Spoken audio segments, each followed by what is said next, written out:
국민의힘 한동훈 비대위원장은 어제는 안보 행보를 이어갔습니다.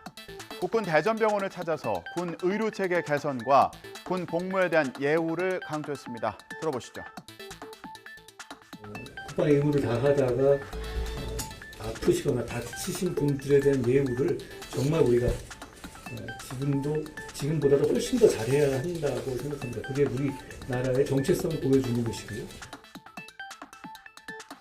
이국종 국군 대전병원장은 연평도 포격 사건을 언급하며 의료 전용 헬기인 닥터 헬기의 필요성을 언급했습니다.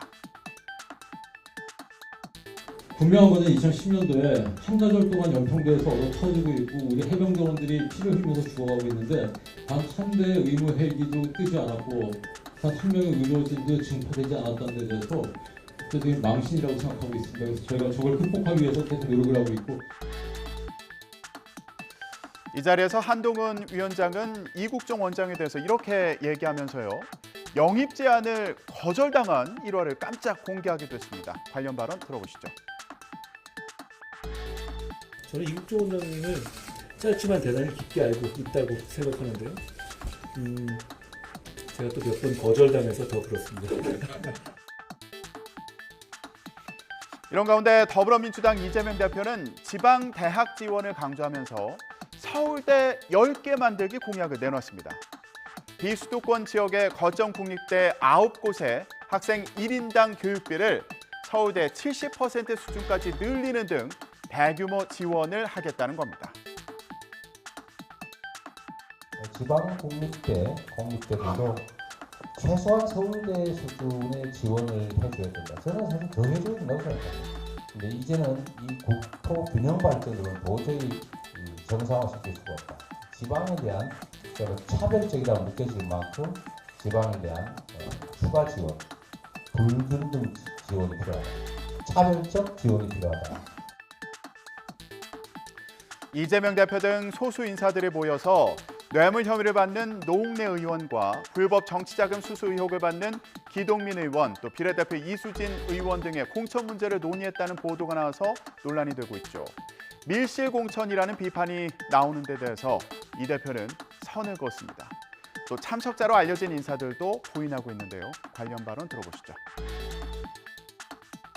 후보 관련 논의가 있었다는데 죄송합니다. 그 누가 그런 쓸데없는 소리를 해. 미안합니다. 그래서 회동했다고 하시는데 그는 좀 잘못 와전된 것 같습니다. 기자가 와전했다는 게 억울한 말씀이신가요? 그건 답변하지 않겠습니다. 제가 참석하지 않았기 때문에 답변하지 않겠습니다. 또 모릅니다. 아무리 얘기해도. 기사 봤습니다. 네. 지도부 내에서 노웅래 의원님, 기동민 의원님에 대한 논의가 있었어요. 그거는 모릅니다. 의원님이 참석하셨던 회의에서는 얘기가 안 나왔어요. 얘기 없었습니다. 하나만 제가 있는 게 이상한 거 아닌가요? 저는 공간위원인데. 이런 가운데 이재명 대표가 설 연휴 기간에 민주당 전당대회 돈 봉투 의혹을 받는 의원들에게 전화해서 경위를 물었다는 보도도 나왔는데요. 민주당 공천 과정에 사법 리스크 문제가 변수가 되는 거 아니냐는 해석도 나옵니다. 다만 이 대표 자신도 사법 리스크에서 자유롭지 않아 이들에 대한 처분을 고심하고 있다는 분석도 있어서 귀추가 주목됩니다.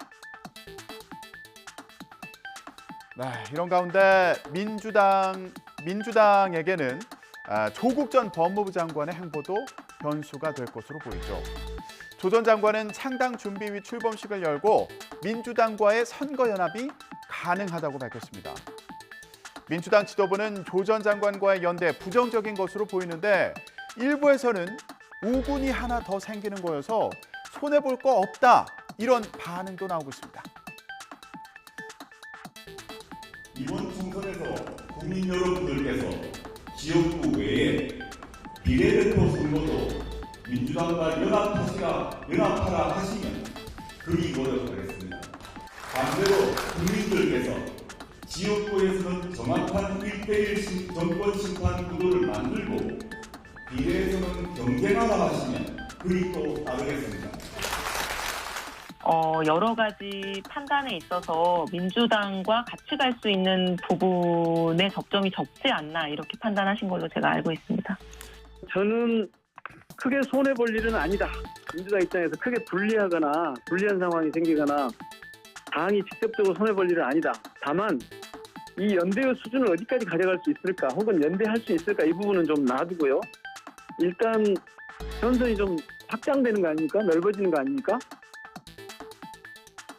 이런 가운데 국민의힘에서는 정계 은퇴 선언을 번복하고 총선 출마를 선언했던 김무성 전 새누리당 대표가 공천 신청을 철회했습니다.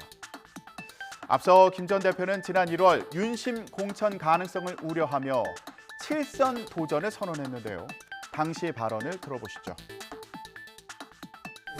향후 무소속 출마까지 고려할 수 있다는 뜻입니다. 부당한 공천이 있으면은 거기에 대해서 저항하지 않으면 그건 공인된 자격이 없는 거 아닙니까? 신인들, 특정 분야 전문가들 이런 분들을 배려하기 위해서 비례대표자가 있는 거거든요.